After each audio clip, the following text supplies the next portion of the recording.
All right, what's up, guys? Oh, wait, we don't take them off. All right, take them off. What's up, guys? Nate and Sutton back with another video in Oakland. In Oakland, yes. Oakie's here. He looks like he's about to cry. He's here, yay!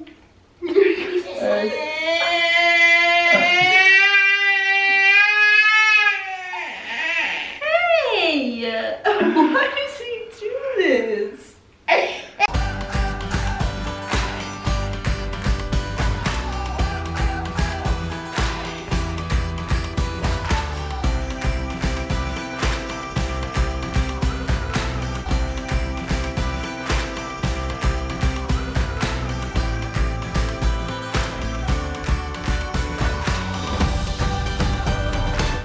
We have figured out that Oakland doesn't like it when I talk loudly. He needs it to be gentle and quiet. But it's sweet, but yeah. It's only because we always are filming when he just woke up. So like, yeah, you know, he's not ready for you to be yelling in his face. Yeah, we just woke up, so we're gonna have to talk quietly. Hope you can hear me. Man, I feel like I can't talk quietly on video. That's the problem. Anyway, we actually weren't even going to shoot a video today. We just, this is a crazy time of year for us, the end of the year, wrapping up wedding season. But we figured, hey, we got to make a video. It's Christmas week. We got to put something out there. So we're just putting this together real quick, a little raw, more raw than usual.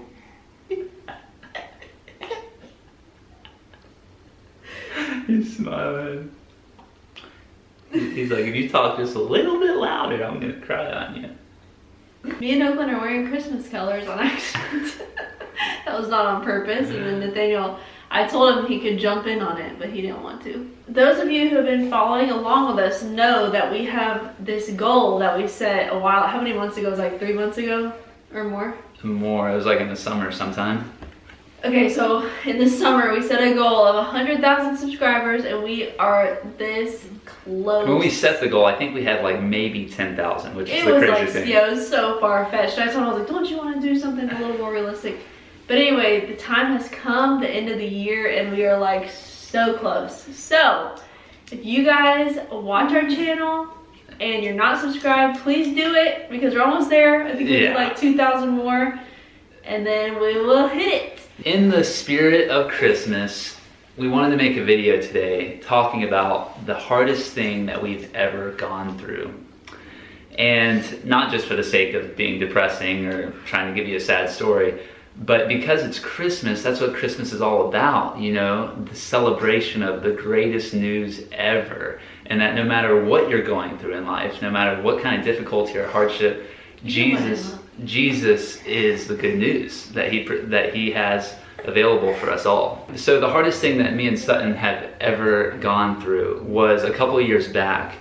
We had just a ridiculous tragedy happen to one of our great friends, and it was actually my sister's ex-boyfriend.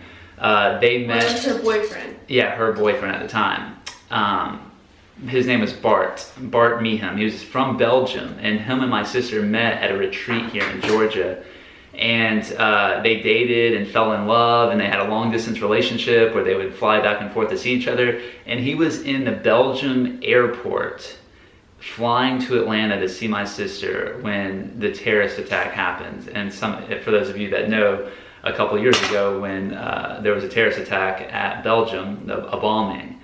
And he, unfortunately, was standing right behind one of the bombers in the airport in line to fly to Atlanta.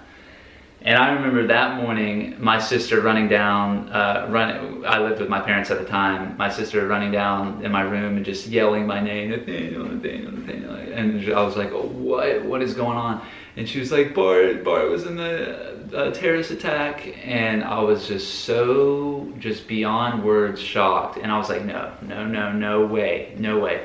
So we ran to the television, turned it on. Well, also, this is like 3 a.m. or some random time of night. So like you were sleeping. Mm-hmm. She was sleeping, but she was probably, I think, sleeping lightly because she was checking her messages from him, making sure he was getting, you know, where he's going okay. Because they were on, I think, a 6-hour time difference. Mm-hmm. So it's a normal time for him going to the airport, but for her and him, everyone was asleep. Yeah, so we turned on the TV, and sure enough, I couldn't believe the sight that The Belgium airport had been bombed the same exact moment that Bart was in the airport flying to Atlanta to see us. And he was going to be one of my groomsmen. He was a strong man of God, just such an amazing guy. And I couldn't believe the timing, that literally out of all the airports in the entire world, the moment that he was in the airport flying to Georgia, there was a bombing. Yeah, I've gone through that in my head so many times. Like, if he just would have gone to the bathroom, if he would have been running a little late, if he would have gone a little early, like, anything. There's just so many things that could have happened to, like, it to not be him. But yeah, so not only was that in and of itself such a tragedy, just being in so much fear, not knowing, we couldn't get in touch with him. We were calling him, so Emily was texting him, calling him, no answers, straight to his voicemail. And I mean, for those of you watching, you can only imagine the fear that was going in our minds. Like, oh my goodness, I cannot believe this is happening. And so 3 days went by. I mean, just think about that. Minutes seemed like an eternity, but minutes turned into hours, turned into days. 3 days went by before we knew anything. We didn't hear anything from him. And those 3 days were the hardest 3 days of my life, for sure.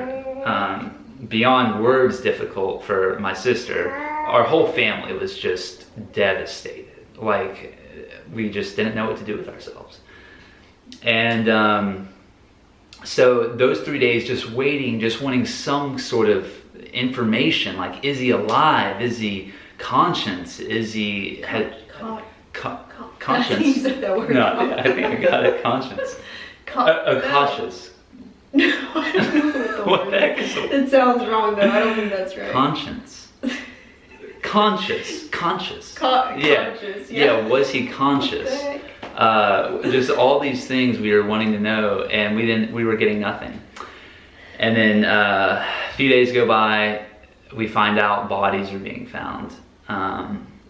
And we were just praying to God that Bart was not one of these bodies. And make a long story short, 3 days later, we found out that he was. He was one of the bodies found, and he was standing right behind one of the bombers in the airport. Anyway, the whole point of this story is that it was such a tragedy. So we just thought, how can we recover from this? Like, how?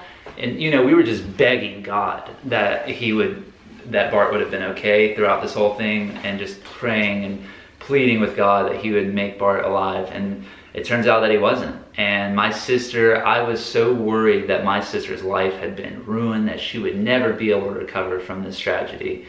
And because although they hadn't been together for long, they were like talking marriage. Like they were going to get married. Yeah, I think Bart already had plans to propose to her. And the good news of this story, the good news of this video and this story is that I saw Jesus work in my sister's life like I've never seen him work before. You know, from the surface, I'm thinking, wow, my sister, she's done. You know, like her life she'll never be normal. I don't know what kind of psychological impairment she's gonna have, that she's gonna have to live with, but her life, she's never gonna recover from this.